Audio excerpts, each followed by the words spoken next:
Thanks everybody for joining. And Brian, it's great to see you again. And thank you for making the time. This is exciting as November, as most of you will know, is Critical Infrastructure and Resilience Month. And within our Embry-Riddle Worldwide College of Arts and Sciences Dean's Virtual Speaker Series, Resilience Reimagined, it is very timely, therefore, to have Brian Harrell talk today about keeping our critical infrastructure resilient and secure. I am Alexander Siedschlag. I'm the Dean of the Embry-Riddle Worldwide College of Arts and Sciences and excited to be our moderator today. This topic and the whole series ties well into our online graduate programs that reach from safety, human factors, homeland security, up to human security and resilience. This Resilience Reimagined series reimagines resilience, so it does not really is not really based off one particular definition of resilience, but we, among other things, refer to the DHS, Department of Homeland Security, including FEMA, a national preparedness system that defines resilience as the outcome of a nationwide preparedness effort. So very important, preparedness ultimately leads to resilience. That's the rationale behind that. But today, thank you for joining us. As our esteemed speaker, Brian Harrell, will discuss what threats and trends critical infrastructure owners and operators are facing and how they are mitigating risks through proper investments, strategies, and national security partnerships. Brian currently serves as the Vice President and Chief Security Officer at Avangrid, an energy company with assets and operations in 24 states. He is responsible for the company's physical and cybersecurity, privacy, intelligence, and business continuity units. In 2018, Brian was appointed by the President of the United States to serve as the 6th Assistant Secretary for Infrastructure Protection at the U.S. Department of Homeland Security. Brian also served as the first Assistant Director for Infrastructure Security at the U.S. Cybersecurity and Infrastructure Security Agency, or CISA. Brian has spent time during his career in the U.S. Marine Corps and various private sector agencies with the goal of protecting the United States from security threats. Brian, thank you for your service. Thanks you for everything you have done and continue to do for this nation. And over to you. This is your group. Please go ahead. Well, thank you, Dr. Siedschlag. We go a long way back to our Penn State days. I'm glad to see that you're running such a great program today. Thanks for having me. Especially during November, the Critical Infrastructure Security and Resilience Month, the military and veterans festivities that are going on as well. I know all of those are near and dear to your heart. So frankly, I'm glad to be a part of your program. So a little bit about me and what it is I want to talk about today. Really, my focus is going to be on resilience, yes, but also security, removing single points of failure, adding redundancy to very critical systems. So today, I think the flavor that I'm going to try and bring to this audience is going to be physical cybersecurity and making the right investments in your portfolio, not only tactically, but also strategically, and as you advocate and you engage with your board. At the end of the day, many of you, I think, on this line are operating in your own security verticals, and we all have people to answer to. We all have a board in which to play Mother May I and ask for new resources, ask for an increase in budget, and ultimately, we need to demonstrate risk reduction. What is that return on investment that any company is making and any board wants to hold you accountable for? So a little bit about my portfolio. Dr. Siedschlag just mentioned it. I own physical security, cybersecurity, everything that really deals with infrastructure risk. So in our portfolio, I also own exercises, insider risk, third-party risk management in the supply chain, business continuity. And because we're not busy enough, I also own fire protection as well. So again, if risk materializes in the company, there's a high likelihood that my organization has our fingertips all over it. So I'll talk a little bit about that today. What is Avangrid? Nobody knows what the heck that is, but we own 10 utilities across 24 states. So we do generation, transmission, distribution of your traditional electric power, but also throw in there 4 different gas companies as well. We have a large portfolio in renewables, in addition to your more traditional electric generation and transmission. So a lot happening right now politically as well. As a matter of fact, we are sinking $25 billion into offshore wind. We are going to be the first large-scale offshore wind company here in the United States. Now, Europe has been doing this for a long, long time. However, here in the United States, right off the coast of Massachusetts and Nantucket, we're currently, as we speak, right now, putting 82 wind turbines in the water, about a mile and some change apart. And it's going to produce over 800 megawatts of renewable generation for the United States. That's just project number 1. We have a similar project.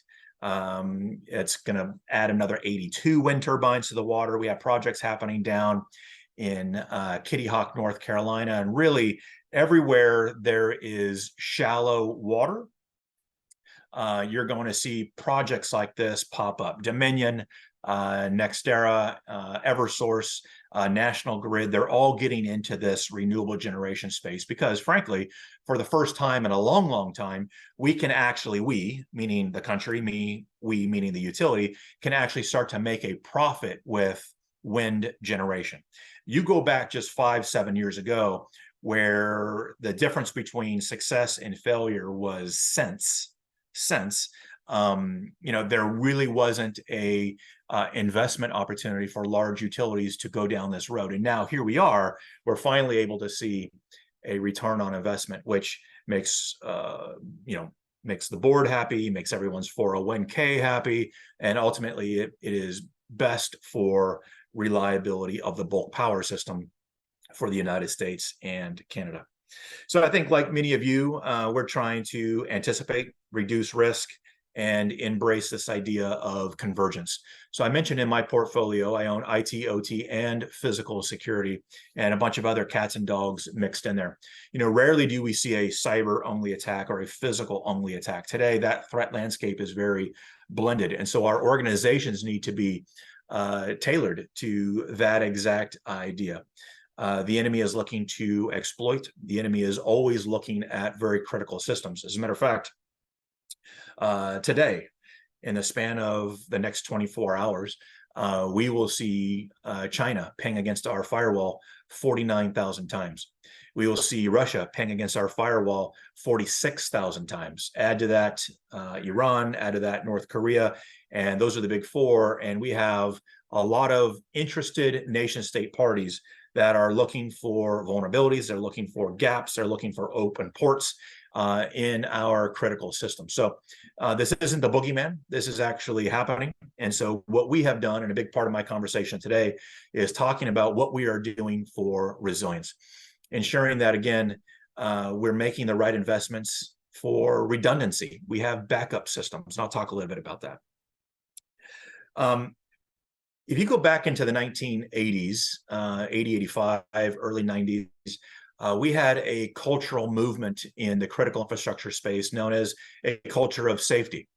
Matter of fact, to this day, if you are working in this space, before every large phone call, you probably have that 2-minute safety moment, right? Where everybody, for just 2 minutes, we talk about weather, hydration, bee stings, wearing your hard hat, all of these ideas and reminders for people to stay safe while out in the field.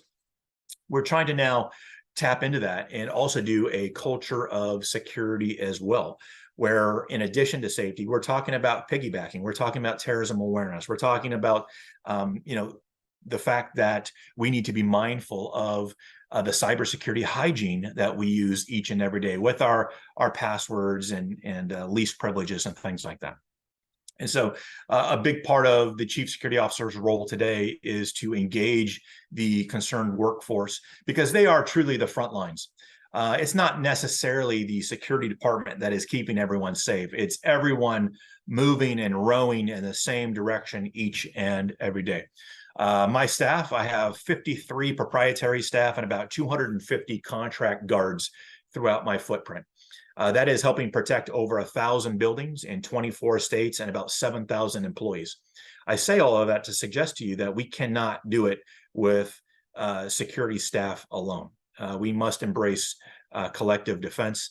Everyone from the CEO to the line worker to the executive administrative assistant is all moving in the same direction and keeping security at the forefront of many, if not all, the conversations.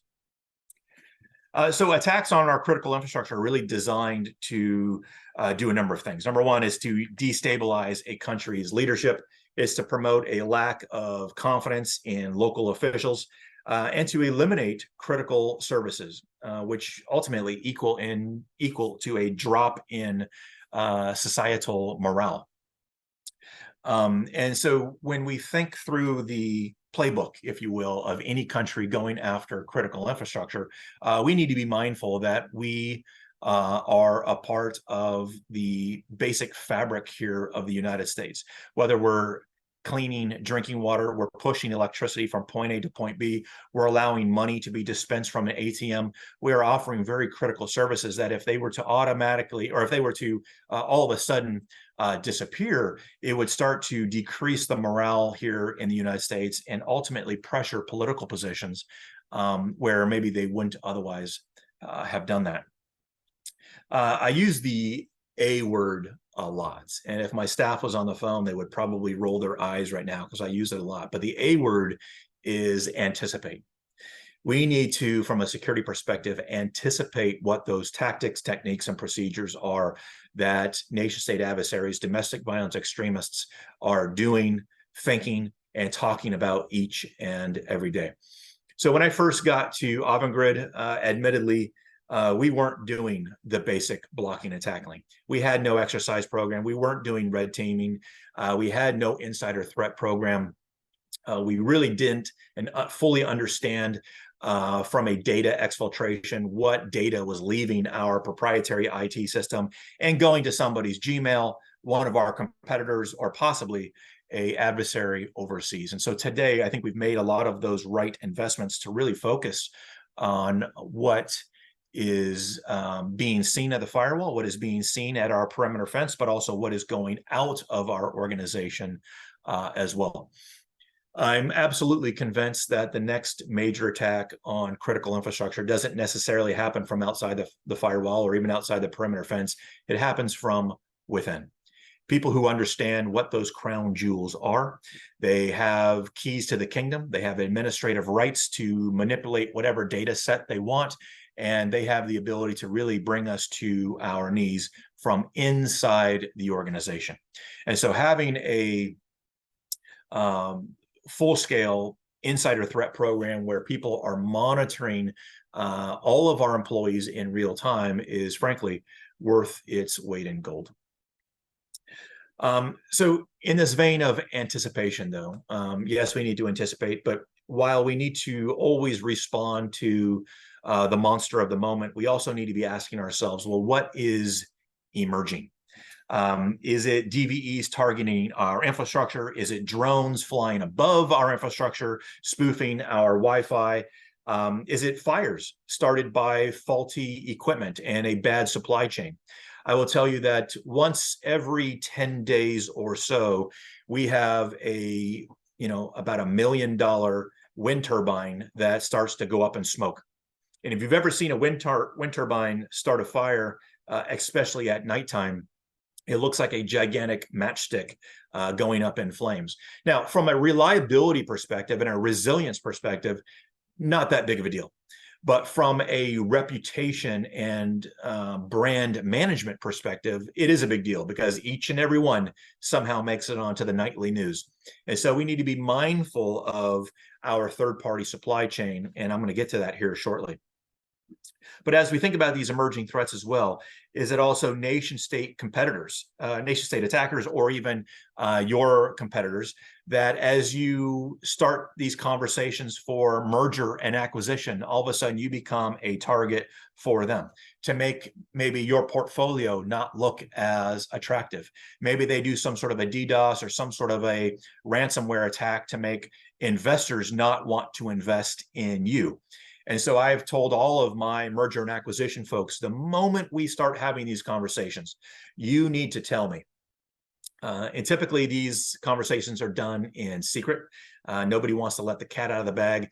But from a security perspective, we need to be very mindful of what's happening around us, so that if we're about ready to go into a conversation with company or country X, all of a sudden, if I see an increase in IP traffic from, say, Israel or Brazil or China, for that matter, we can start putting some puzzle pieces together to say, okay, this has a lot to do with the fact that we're going through merger and acquisition conversations, and maybe we need to do a better job of geo-blocking that traffic coming from that particular country. And the list goes on. Obviously, I just mentioned 5 things that I think are emerging, but the list continues to grow what is seemingly daily. The reason I gave you the list that I did, though, is because it's important for me to say this next statement, and that is the cavalry is not coming. There isn't this government agency waiting for you to have a problem for them to rappel down on these black helicopters with their laptops in hand to rid you of your malware, to erect brand new fencing around your facility. None of that is going to happen. And I can tell you that, having worn both hats, both public and private, the government does not have the capability. It would be an enormous stretch to suggest that they had the expertise to try and bring you back to homeostasis as quick as they possibly can. And so it's imperative that we're making the right investments today with proprietary staff, with contractors, with vendors, all done in-house, so that you have the ability within 24 hours to come back to normal operations. Again, I want to stress, typically in the crowd, when I give a talk, there's somebody thinking that FEMA, CISA, the FBI, DOE is going to come and be their savior that day. And I can tell you that that is an absolute bad way of thinking, and certainly a mistake. Last week, we just got done with the NERC Grid Security Exercise, or GridX. And this is an exercise that we do typically every other year. We started it back in 2011. I think we're on our 7th iteration of the exercise. When we first started, we had about 75 utilities participate, and today we're well over 450. So the exercise has grown. When we first started it, nobody wanted to participate in a cybersecurity exercise with their regulator for obvious reasons. Now, through a number of lessons learned and showcasing the fact that this is a opportunity for learning and not necessarily an opportunity for compliance, we have great participation. But the exercise was last week, and it's an opportunity for utilities, vendors, academia, government organizations to really put ourselves through the paces with respect to response and recovery plans, ensuring that the right people are sitting around the table, ensuring that we have the ability to engage regulators, engage our own staff, engage the board, and engage the concerned American public. When things go dark, as sometimes they do, especially with ice storms and hurricanes and things like that, the expectation is to communicate restoration and response to our customers. And so ensuring that we have the right process, the right scripts, saying the right talking points, and there's a set time in which we engage regulators versus our clients or our customers. And so we want to make sure that we are moving as quickly and as efficiently as we possibly can. And so last week was that exercise. Some of the major lessons learned from that, as you might appreciate, is it is incredibly difficult to communicate in a destroyed or degraded environment. Now, that might be the most obvious thing that I say today, but we need to think through how is it that we are communicating with our staff, with regulators, and the concerned American public when we don't have our cell phones or our normal communication channels are not working. And so we're still working through what those mass notification services might look like. I don't have our silver bullet for you just yet, because frankly, they are pricey. We've used a number of them in the past, and going forward, I want to have the ability to push and pull information. Most notification services today, you can push out, 140 characters. There's a active shooter situation in the Lewiston neighborhood of the state of Maine. We think that 17 people have been killed. You are directed to shelter in place if you are operating here in Lewiston, Maine. As you might imagine, we own Central Maine Power, and that was a very recent example. But what we want to do, though, is now add a further capability to where if you are in trouble or if you see something, you have the ability to say something and send something back to corporate security. And right now, we are not utilizing that particular capability. It does exist, but it's very pricey, and that's one of our lessons learned. It's important to come across these lessons when we're operating in a blue sky environment, in a training environment. The last thing that we want to do is pass out business cards while blood has been spilled, rounds are going down range, and there's mass chaos, right? And so in a controlled, distributed environment is where we want to make relationships and tap into those relationships so that when a crisis does happen, we are ready to quickly respond. Let me tap into the resilience piece for just a second. About 9 months ago or so, some of you will recall down in Monroe County in the North Carolina area, in the state of North Carolina, Duke Energy had a number of coordinated attacks at some of their substations. In the course of those particular attacks, they had about 40,000 customers that were without power based off of a shooter or shooters, shooting out very key transformers within their substations. Let me put just a little bit of perspective and maybe some context to this. 40,000 customers is a insignificant ice storm. In terms of reliability to the system, not that impactful whatsoever. Frankly, from a national perspective, not even a blip on the system. However, all politics are local. All response is local. And so if you're one of those 40,000 customers without power and the meat in your freezer is starting to go bad, you're starting to get very concerned, and you're getting on the local news, and you're applying some pressure to Duke Energy, to local elected officials, the governor, et cetera, et cetera.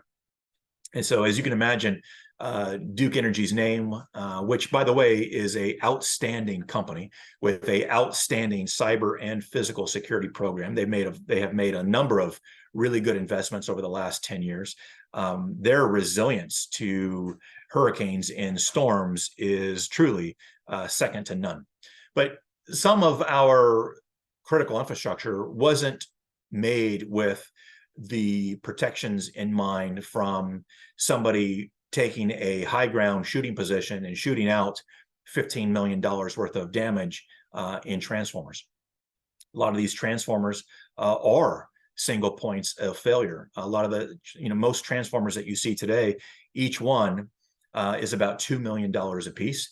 And if you had a existing relationship with ABB transformers out of Germany or any other transformer manufacturer, if you had a existing relationship, it would take you about 8 months to replace that. Now, we do have the spare transformer program. DHS has RecX and a few other things where you can bring a truck in and kind of plug it in, but that is really to just limp along the system while it's being restored, not a long-term solution. So that's maybe just a little bit of context here. Let me add some additional color, and that is our regulator at the Department of Energy, the North American Electric Reliability Corporation, which is in fact our regulator for the bulk power system. They have recently come out with a report that suggests that we have seen a 71% increase in physical security attacks against transmission and distribution infrastructure here in the United States. So that is quite significant. Another attack that we're familiar with, and it's open source. If you wanted to Google it, you can. So I'm not going to give you guys anything super sensitive, but there was an attack up in North Dakota recently where an attacker sent about 12 rounds of 50 cal rounds downrange into some very large transformers. Now, if you are a hunter or you know anything about, some, military grade weapons and things like that, that is a significant investment in the attack that person or persons made. Each round is about $3 a piece, times it by $10, $12. This is somebody really taking it to the next level in terms of trying to make their point as a disgruntled citizen about whatever issue they have. We are working with local law enforcement as we speak to get ahead of a lot of these attacks. Right now, we're able to tap into some of these very deep, dark web type folks, and we're watching some of this conversation happen in real time. How to destroy the grid, what specifically to shoot out. You're looking at the radiator fans, or maybe you're looking at the bushings on top of a transformer, which is where people are starting to shoot at. If you were to shoot out the bushings on top of a transformer and you have some pieces that fall into that transformer, you're essentially making that into a gigantic paperweight. This isn't super sensitive. You can Google all of this if you really wanted to. But we have 55,000 transmission substations across the country. There is no shortage of attack opportunities here in the United States. And a lot of these domestic violent extremists, a lot of these environmental left-wing groups are getting smart to how to attack. One of the tactics recently is some of the traffic that we're seeing is if you are going to go shoot at something, make sure you leave your cell phone at home. Make sure you take the front license plates off, your license plates off of your vehicle so that that utility camera won't pick you up. So that when the utility says between 12 noon and 12:04 is when we think we saw the shooting happen at this particular substation, they go to the FBI, and the FBI then pulls cell phone records from 12 to 12:04. They can see what cell phones are pinging off of particular cell towers. And so they're able to narrow down particular attackers. I will note that in the case of Duke Energy, absolutely no one has been arrested. So again, these techniques are being utilized today in real time. And so what does that mean for critical infrastructure owners and operators? As attackers get smarter, we need to get smarter as well. We need to utilize artificial intelligence. We need to utilize better cameras. We need to ensure that we are having a robust relationship with local law enforcement. We need to get our own proprietary staff doing random patrols into some of our key infrastructure. Now, not everything is critical to the system. As a matter of fact, I would argue that the distribution substation that was attacked during the Duke attack is not critical whatsoever, not at all.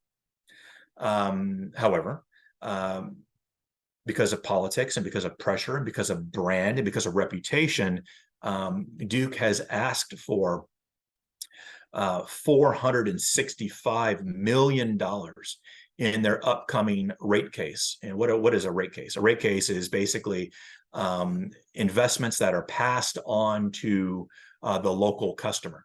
$465 million in physical security upgrades.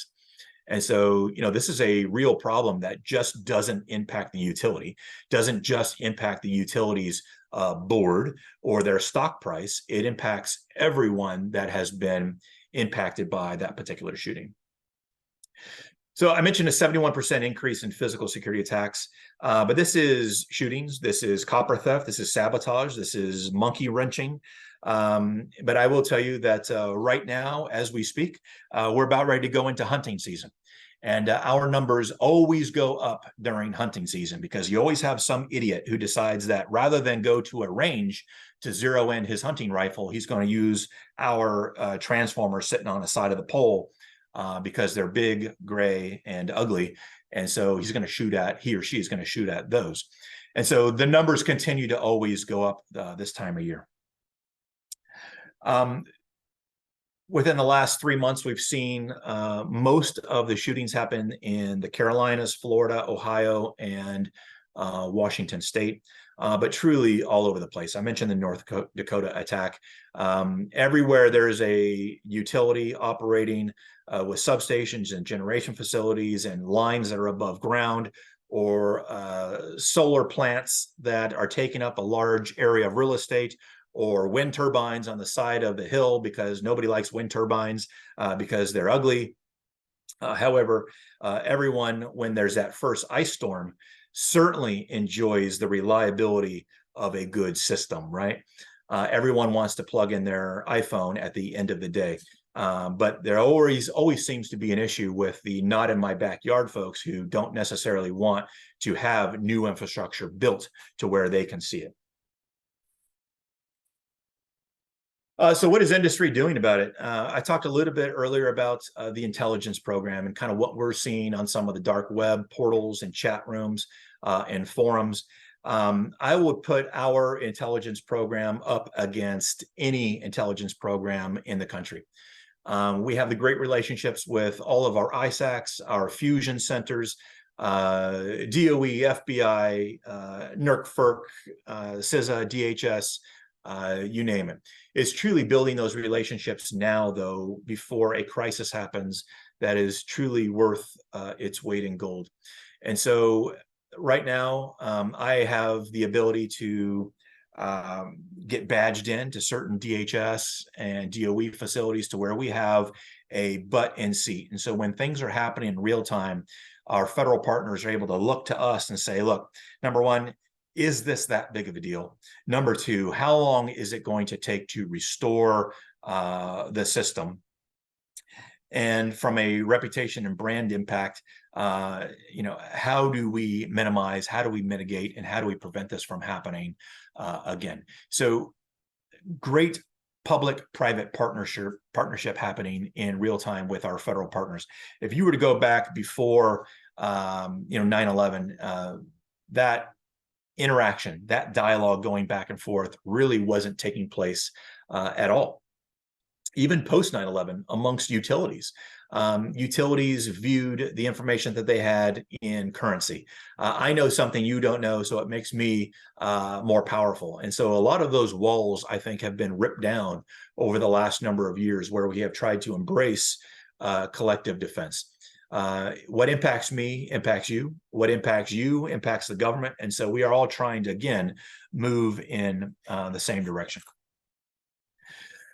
A couple items as I start to wrap up here that I like to always mention to groups like this. It's actually 5 different topics, and I'll make them relatively pithy. But these have been learned on a battlefield, at the 11:30 at night phone call, the people screaming at you on the other end of the radio. And these are some of the things that I think are emerging and some of the things that we need to be very mindful of. Number one, the threat landscape has changed. When DHS first stood up right after 9/11 in 2003, the point of DHS and the national security apparatus was to keep bad people from coming to our shores and doing attacks here.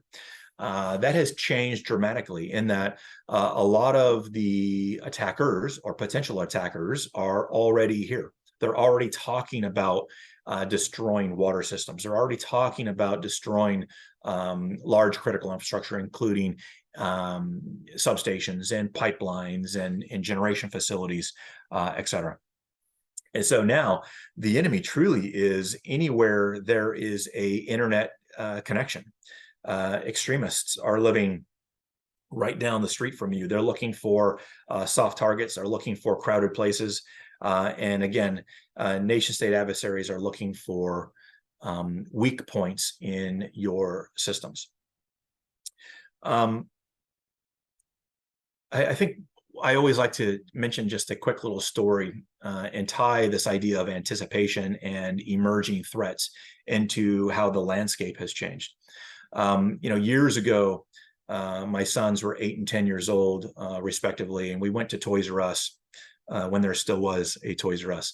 And I said, for $100, we are going to fly this drone, and here's the homework assignment.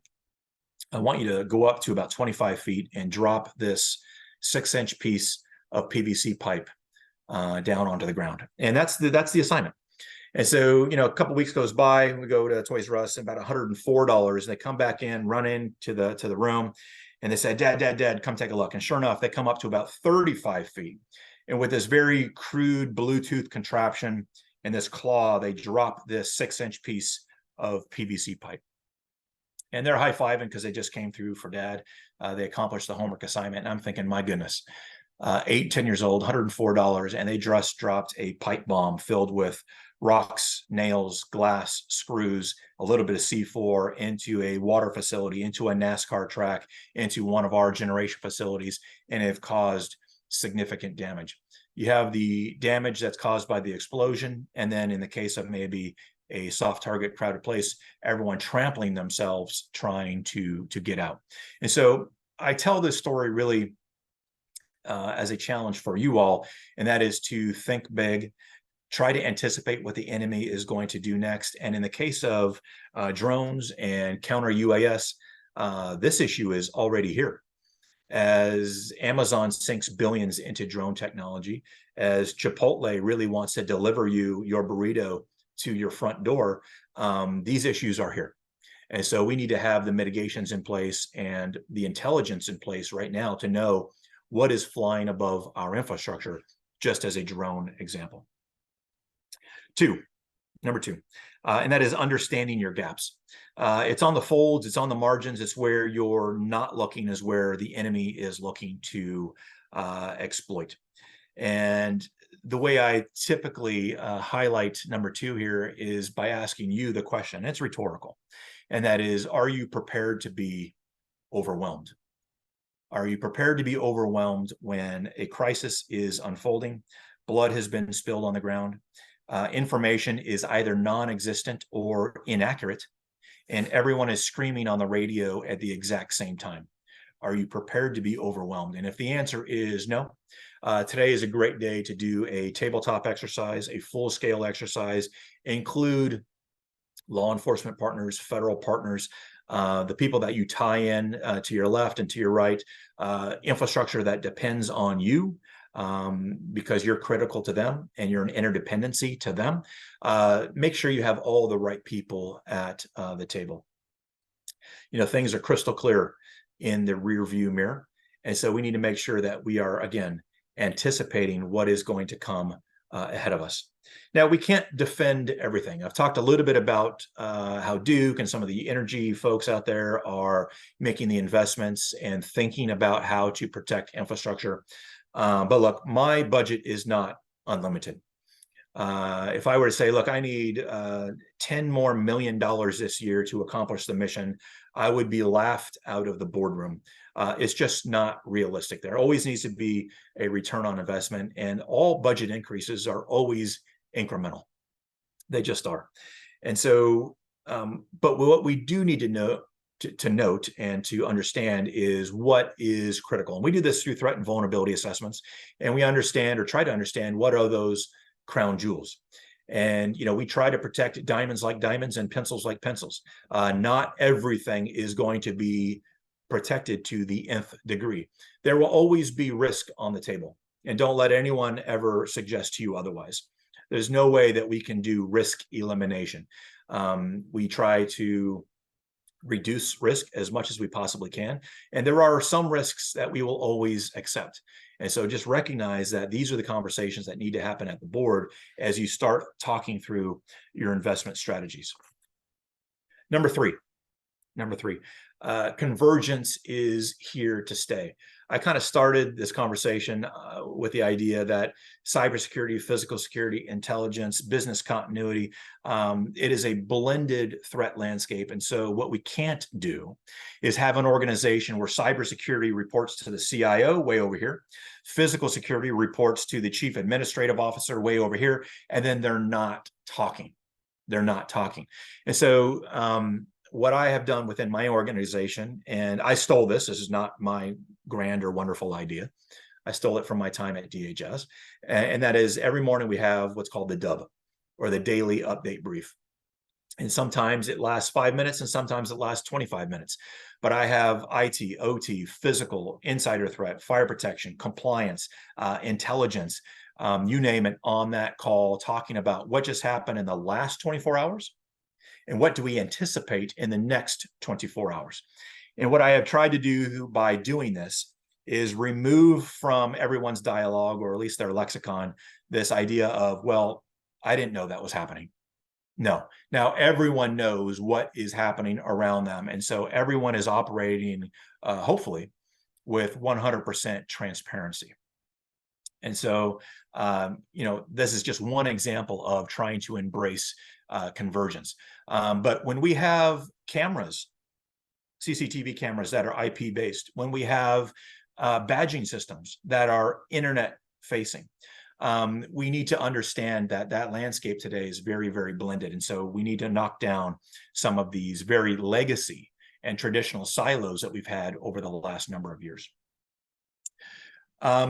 Number four, understanding risks posed by third parties. Of the last 7 people that I have hired into my organization in the last, say, 10 months, 3 of them have been brought on to address third-party risk management. So I can dot the I's, I can cross the T's, I can suggest to myself with a lot of confidence that we have a good security program. However, what I have very little visibility over is the contractors and the vendors that I utilize each and every day. And we put in some procurement language that says, you need to be at X level from a cybersecurity, rating or score. You need to have, everything behind locked doors. Your server rooms cannot be accessed by the public. We can put all of this language into our procurement documentation. But if you've never done a field trip where you go out to that vendor and you actually verify, then don't assume that they are as secure as they are telling you that they are, or they're as secure as you think that they are. A lot of the nation state adversaries, a lot of the ransomware groups that are out there today, they recognize that there's not a lot of low-hanging fruit with utilities, big infrastructure companies that have applied a lot of resources, subject matter expertise, sensors, updated firewalls. The gaps aren't as prevalent, I don't think, as they once were.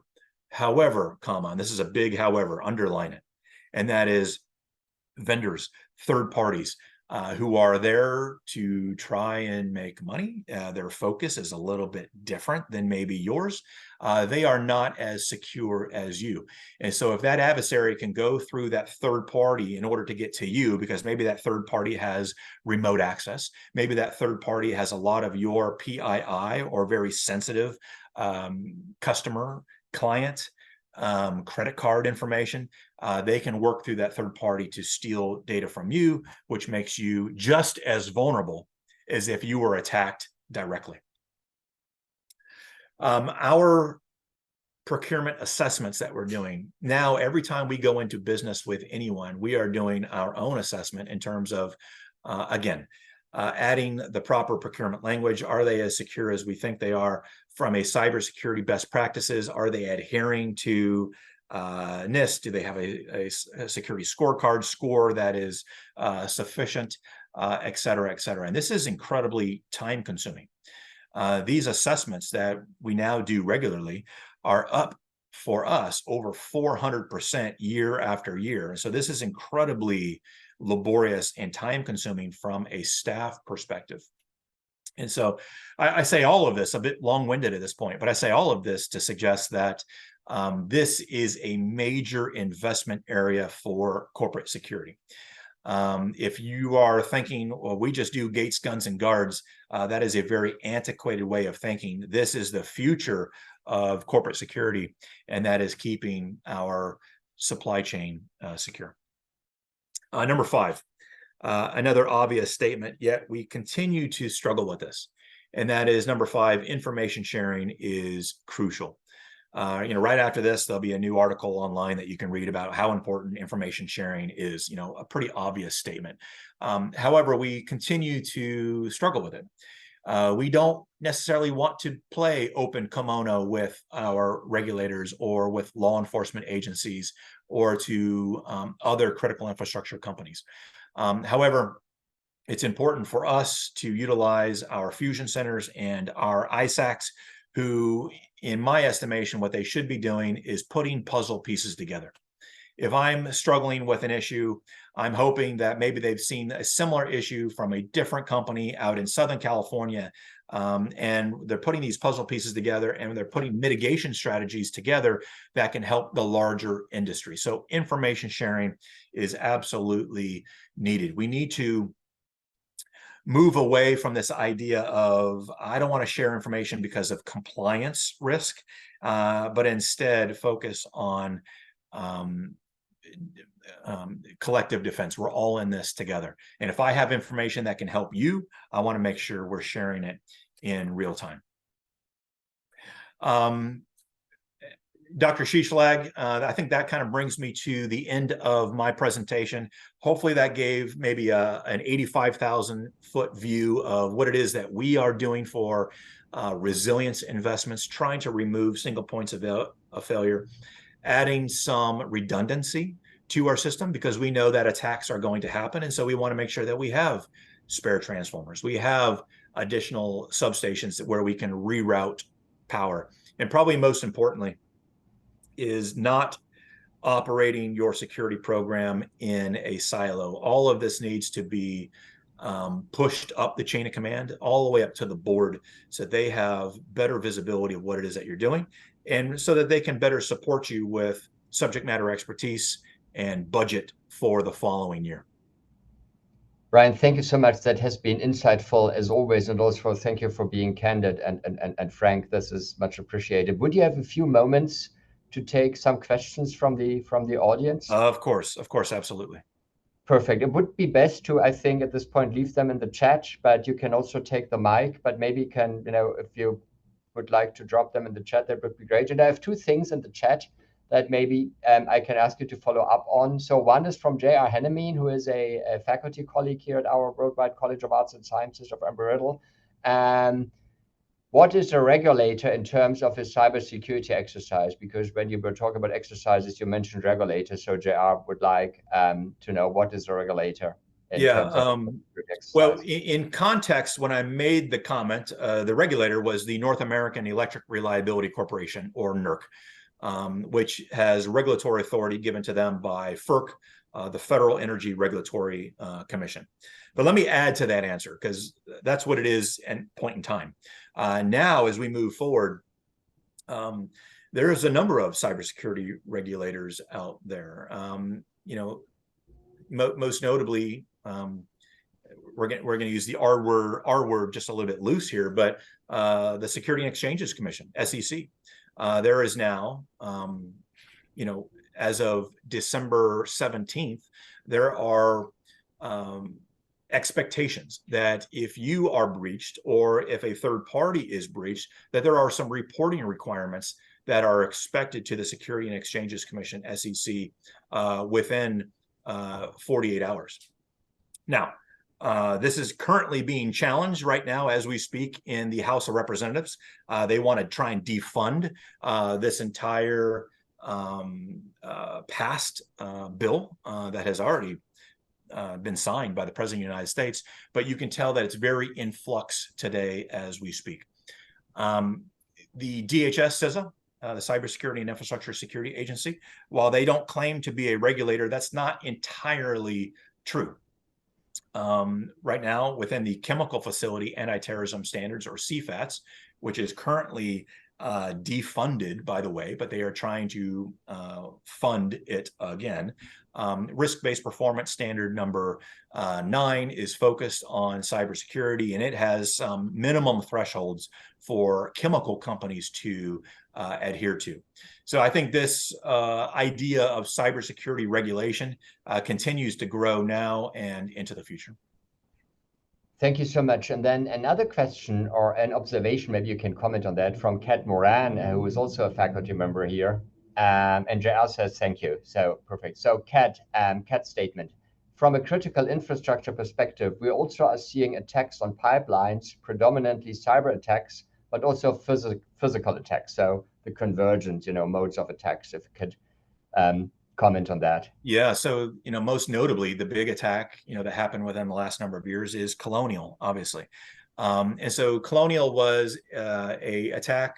It was designed to attack their IT systems, but when they attacked their IT systems, it caused them to have a lack of visibility of their operational technology systems, or OT, or their industrial control systems.